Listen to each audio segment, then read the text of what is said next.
Vocês vão achar que eu sou doido, mas você já ouviu falar no efeito borboleta? De novo? Por quê? Você sempre fala de efeito borboleta. É porque eu tô saindo do casulo agora. Tanto nos vídeos quanto na vida real. Eu estava obcecada. Passava 80% do meu tempo falando sobre Efeito borboleta? e nos outros 20% eu torcia para que alguém falasse Efeito borboleta? Então, além de um filme muito bom, né, na verdade é um conceito da teoria do caos.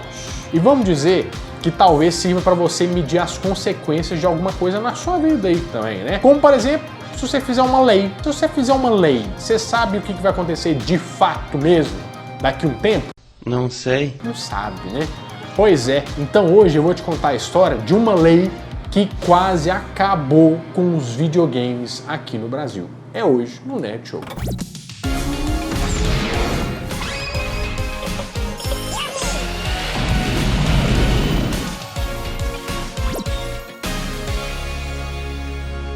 Fala, meus queridos amigos, como estão vocês? Vocês estão bom, né? Eu sei, eu falo muito sobre essa lei de reserva de mercado aqui no Nerd Show. Eu falo, mas é porque ela desencadeou tanta coisa aqui no Brasil que, inclusive, depois eu vou fazer um vídeo só explicando essa lei. Mas hoje eu vou te contar essa história de como que essa lei quase detonou o mercado de videogames aqui no Brasil, Gabrielano. Inclusive, aqui, ó, temática do dia, camiseta do Mega Drive. Mas vamos começar explicando o conceito no geral. O que é a danada da lei de reserva de mercado? Foi uma lei que proibiu a importação de aparelhos eletrônicos, tanto de videogames, por exemplo, quanto de computadores. Tudo que era meio que tecnologia não podia vir para cá. Eu falei assim, o quê? Tecnologia não podia vir pra cá, mas isso aqui não tem nenhuma coisa lógica. Por que eles fizeram isso? Na verdade, até que... Sabe quando o motivo é nobre? Até que tinha uma coisa meio nobre por trás, mas não funcionou muito bem, né? A ideia é que as empresas daqui começassem a criar essas tecnologias para fortalecer o mercado interno. Porque, por exemplo, se o Brasil é um país que cria tecnologia, então a gente é meio que autossuficiente, a gente não precisa comprar lá de fora. É, tá bom. Na teoria, é uma coisa linda.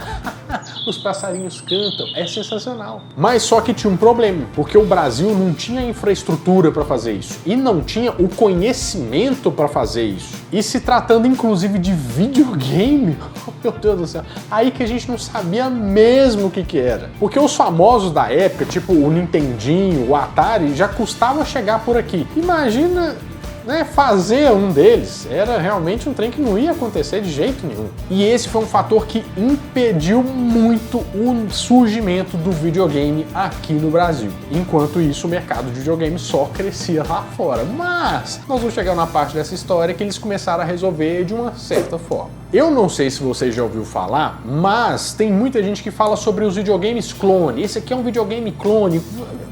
Você sabe por que eles falam isso? Porque como não podia vir nenhum videogame lá de fora e a gente não tinha tecnologia para desenvolver os nossos próprios videogames, as empresas de eletrodomésticos brasileiras começaram a fazer clones de videogames internacionais. Eu fiz um clone. E como que chegavam esses videogames aqui? Gente, foi de uma forma muito artesanal. Sabe quando vem alguém dos Estados Unidos e traz o negócio na mala e tal? Porque não podia importar, mas o povo acabava trazendo. Eles pegavam isso com o vizinho, com não sei o que, faziam engenharia reversa e desenvolviam os próprios modelos para rodar aqueles cartuchos. É a pirataria na mais alta forma que existe. Eles pegavam o videogame, copiavam tudo e colocavam numa caixa diferente para você falar assim, isso aqui é um videogame totalmente diferenciado que não tem nada a ver com a Nintendo, por exemplo. Roda os jogos, mas não tem nada a ver. Sim. E começaram a fazer isso principalmente porque estava começando a Zona Franca de Manaus, que estava começando a se tornar um polo tecnológico aqui no Brasil. Inclusive, eu acho que é legal da gente fazer um vídeo sobre a Zona Franca de Manaus. Mas só que não tinha como você comprar uma licença para produzir esse videogame aqui no Brasil, nem nada disso. Mas não quer dizer que foi só o Brasil que fez os videogames clone, não. Você sabia disso? A Rússia e a Índia também produziram seus videogames. Tudo isso entre os anos 80 e 90. Tinha um que chamava Dendy, que era clone do Super Nintendo. E o clone do Sega Saturno chamava Mega Drive, vocês acreditam? Mas aqui no Brasil teve um tanto de clone também. Bom, para começar a citar, vale falar do nosso Top Game, que foi um clone do Atari que foi feito em 1981. Só que olha só que da hora. Para tirar qualquer acusação de que ele poderia ser um plágio do Atari, eles modificaram totalmente a carcaça do cartucho. Ele vendia muito no Mapping, né, que é aquela loja de departamento grande de São Paulo, e também no Rio de Janeiro. Mas meio que ele foi um fracasso, né, venderam só 5.000 unidades, mas ninguém lembra muito bem dele. Mas eu acho que ele foi assim o que inaugurou isso aí. O povo ficou assim, olha, mas que ideia boa, vou fazer os meus também. Genial! Mas os primeiros clones famosos mesmo começaram a desembarcar por aqui em 1983. Um deles é o Dynavision. O quê? Não acredito. Pois é, porque foi a tentativa da Dynacon de emplacar um console, né? Porque antigamente eles faziam só cartucho. Então eles vão fazer um consolinho daquele, né? Era um clone do Atari, né? A maioria começou por aqui, mas ele tinha um negócio que o Atari não tinha. Que, sabe quando você vai tirar o cartucho e fazia... a televisão ficava chiando lá, o Dynacon não deixava chiar. Uma tecnologia anti-chiado. Não é feitiçaria, é tecnologia. Se você, por exemplo, coloca um carioca pra falar perto dela, ela não pronuncia o X. Biscoito. Fica como? Bis. Vira um paulista. Biscoito. Não vira paulista porque aqui eles falam bolacha, né? É verdade. Outro grande famoso clone foi o VG2800 feito pela CCE. O CCE, a gente fez um vídeo, né, Barbarelando, falando sobre a história da CCE, o que aconteceu com a CCE, mas... Tá aqui no link, ó. Tá aqui em cima. Vai assistir, é legal, mas vai depois. Ele foi lançado em 1984, mas ele, assim, tem um acabamento bem longe do que o acabamento de madeira do Atari. Antigamente até os videogames eram de madeira feito, né? Um walker, um negócio aquele... Você tinha que usar lustramóveis no videogame. Mas é a CCE, né, gente? Então era um plástico meio duro, meio feio, um negócio meio diferenciado. E a CCE chegou a lançar 33 cartuchos que custavam mais barato do que o original. Gente, saiu tanto videogame clone, mas um dos mais legais era o Dismac. Porque a Dismac, ela descobriu, na verdade, que você tem que ter um diferencial da marca. Porque isso não pode ser só um chup-chup. Você tem que ser um chup-chup gourmet, por exemplo, né? Então, entre 84 e 85, todo mundo lançando seus jogos lá, eles acharam que seria muito interessante pegar os jogos da Atari e... e traduzir o título. Que ficaram os títulos assim... Nossa, que beleza. Tipo assim, um jogo que chamava Kabum virou TNT. O Freeway, esse aqui você não vai aguentar, Barbarelando, chamava BR-101. Isso é muito bom. Ai, meu Deus. Tinha que chamar a Rodovia da Morte 381, né? Esse é da hora. Não, agora, você tá preparado pro próximo? Pitfall, como é que você acha que eles traduziram? Nossa. Agora eu quero que vocês... Põe aí também, chuta antes de eu falar. Não faço ideia. Pantanal. Tinha o velho do Rio, tinha... a Juma virava onça, o Pixel assim.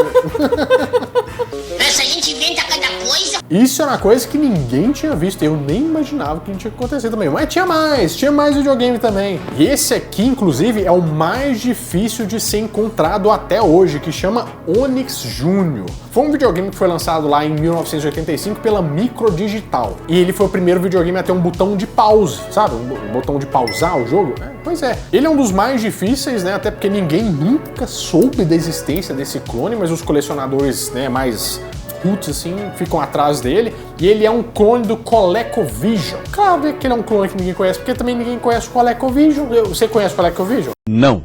E já que a gente tá falando também sobre os clones do Atari, todos esses foram, né, muito parecidos nessa categoria aqui, tem uma história legal também que a Polivox, uma época, ela se juntou com a Gradiente e conseguiu fazer uma licença, pegar a licença para produzir o Atari aqui no Brasil.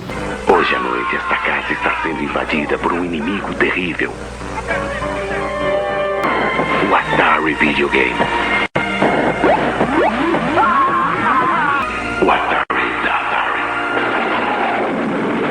Só que qual que é o porém? Eles estavam tentando um jeito de processar os clones. Só que a justiça brasileira nem sabia o que era videogame e muito menos um videogame original ou clone, o que dificultou muito a venda deles aqui no Brasil, né? Porque tipo, eles não iam atrás para processar nada. Então os originais, com imposto, com não sei o que, estavam batalhando aqui contra os clones do Atari. E o legal também é porque a justiça falava assim, uai, mas você tá falando o quê? Que é um videogame clone, mas ele é diferente, ó. Ah, não, gente, o Brasil...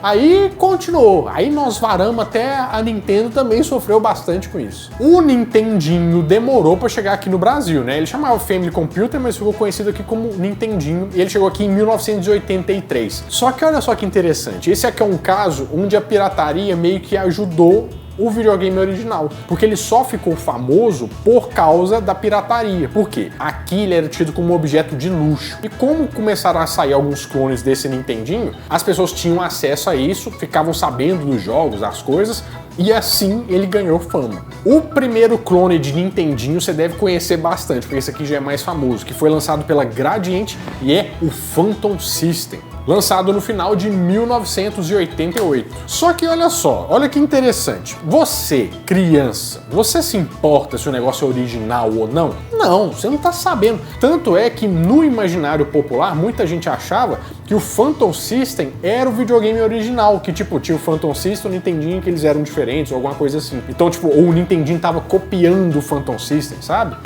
Que coisa, não? Como a criança não tá querendo saber de nada, tá querendo só jogar, e os pais querem o trem mais barato mesmo da Gradiente, né? A única diferença mesmo eles eram entre as pinagens dos cartuchos. Assim, pinagem? Nós estamos falando de boliche agora? Não, nós não estamos falando de boliche. Sabe o lugar que você dá aquela assoprada no cartucho? Pois é, ele tem uns pinos que conectam, porque tipo, tem o jogo, tem o reprodutor, aí você conecta os dois, fecha o circuito lá, aí ele reproduz o jogo. Pois é assim que funciona o cartucho. Porque tinha o padrão dos Estados Unidos, que eram 72 pinos, e o padrão japonês, que eram 60 pinos. Era basicamente só essa diferença. O que deixava mais difícil, inclusive, para processar alguém. Porque fala assim, mas esse aqui tem 60 aqui, ó, 60. Esse aqui, 72. Eles não são clone, não. E o meu veredito, Deus me perdoe. Fake pino! Mas voltando a falar do Phantom System, é legal porque não bastasse ser um clone, ele é um Frankenstein de clone, porque ele tinha o controle copiado do Mega Drive, a carcaça era copiada do Atari, e era uma cópia tão boa e que vendia tanto que a própria Nintendo falou assim, eu desisto. Eles pediram pra parar de produzir, que eles davam uma licença pra eles produzir o Nintendinho, sabe? Mas a Dynavision também entrou nessa história aí dos clones do Nintendinho. Por exemplo, com o Dynavision 2, produzido em 1989. Com um controle que também era igual o Atari 2600. E que já vinha com adaptador para você chuchar os cartuchos ali também, né? Do Nintendinho, sem problema nenhum. E vale a gente lembrar também de um aqui que eu não fazia ideia que existia, que era o Handivision, que foi lançado em 1993 e era uma versão portátil. Tinha uma anteninha assim, ó, você colocava 4 pilhas e aí, realmente, aí era o auge da tecnologia. Fazia, inclusive, com essa antena, transmissão para televisão. É o Google, o Chromecast da época. Imagina isso em 93, isso aqui era um luxo. Tinha também o Beat System, que foi lançado em 1989 pela Dismac. Ele tinha uma pistola que lançaram junto com ele, né? E os cartuchos também eram próprios. Assim, né? Você entende o próprio como é que é. E teve uma empresa chamada Milmar, tinha um tanto de empresa que não existe mais, né? Lançou o High Top Game. Cada mais vezes a gente tá chegando perto do Polystation, né? No nome. Impressionante, só uns nomes de High Top Game. Parece aqueles negócios de... Da Polishop. Ou a Tecnomania, ou alguma coisa que ela lançaria, né? Também parece. Pode começar a ligar antes que as linhas congestionem, hein? Ele foi lançado em 1990 e era um dos mais baratos do mercado. Em 1994 eles também lançaram o Top System, mas aí o pessoal já não tava querendo muito aí os consoles de 16 bits, né? Eles estavam assim crescendo o olho naquele CDzinho assim, então ele meio que ficou deixado de lado. E foi justamente nessa época que os videogames clone começaram a perder força aqui no Brasil. Se você começou a jogar a partir de 95 e tal, é difícil você ter visto isso, inclusive esse foi o meu caso aqui, né, porque eu nasci em 89, então a partir de 95 eu comecei a ver os videogames, tipo, a gente já tinha Master System, já tinha os videogames originais chegando por aqui. Por exemplo, teve um só console que foi clone do Super Nintendo, porque a gente não lembra, né? A gente pensando assim que foi até o Nintendinho, o Super Nintendo não teve. Que foi o Super Pro System 16, que foi lançado em 95 pela Chips do Brasil, que já tinha tipo uma experiência em fazer cartucho, até porque eles faziam cartuchos do Super Nintendo e resolveram lançar o clonezinho deles. Mas aí o pessoal meio que agora já estava sabendo o que era, né? E também o mercado já tinha aberto. já podia importar as coisas, então acabou caindo um pouco a necessidade de ter os videogames clone. Mas aí, olha só, ele já vinha totalmente desbloqueado, rodava cartucho europeu, japonês, americano, tudo quanto há. E também o benefício dele é que ele se encaixava facilmente nas televisões brasileiras, porque até então os videogames que vinham de fora tinham uma dificuldade grande de conectar. Mas o videogame saiu do mercado mesmo com a criação da Playtronic, e também a Tectoy começou a produzir os videogames da Sega, né? Então meio que foi... o mercado mesmo foi se regulando e sumindo com esses videogames. Mas não foi o fim dos videogames clone, né? Porque em 1997, aproveitando aquela... como é que eu vou dizer? A procura pelo PlayStation 1, a Polystation foi lá, pegou a carcaça do PlayStation e colocou o seu Nintendinho clone dentro daquilo lá. Pra lesar milhares de pais que não faziam ideia que era um videogame a comprar um negócio. Ah, isso aqui é muito mais barato. Mas, ó, Renato, não lesava os pais, lesava os filhos. Exatamente. Nossa, mas gente, o que tem gente de terapia hoje tratando esse negócio aí do PlayStation, Polystation. Ainda mais que vem com aquele cartucho amarelo com 33 jogos em um, sabe? 16 jogos em um. Meu Deus do céu. Ele não tinha licença nem da Nintendo e nem da Sony. Mas por incrível que pareça, ele vendeu muito, não só aqui no Brasil, como também vendeu muito no Paraguai e ainda vende, e também na Costa Rica. E foi vendido na China também por um preço bem camarada, né? Bem baratinho. Mas aí você me conta agora nos comentários se você teve algum desses videogames clone, e se você teve, qual que foi o mais, assim, que você gostou na vida, né? Qual jogo que você gostava? Você já jogou o BR-101? Depois a gente vai fazer um vídeo falando sobre a lei de reservas no mercado. Eu tenho certeza que é um assunto que dá mais pano pra manga, porque não foi só o videogame que ela atrapalhou, não. Ela atrapalhou todo o mercado e eu trago aqui para conversar disso com vocês. Bom, meus amigos, é isso. Eu espero que vocês tenham gostado bastante desse vídeo. Olha, se você gostou, já deixa o like, se inscreve no canal, porque isso me ajuda demais aqui e não a continuar custa trabalhando. Não custa nada. Não custa realmente nada. Só tem o custo de você gastar sua digital aí. Bom, vou ficando por aqui, mas toda semana eu volto com mais um vídeo quentinho, fresquinho, crocante pra vocês. Então, adeus!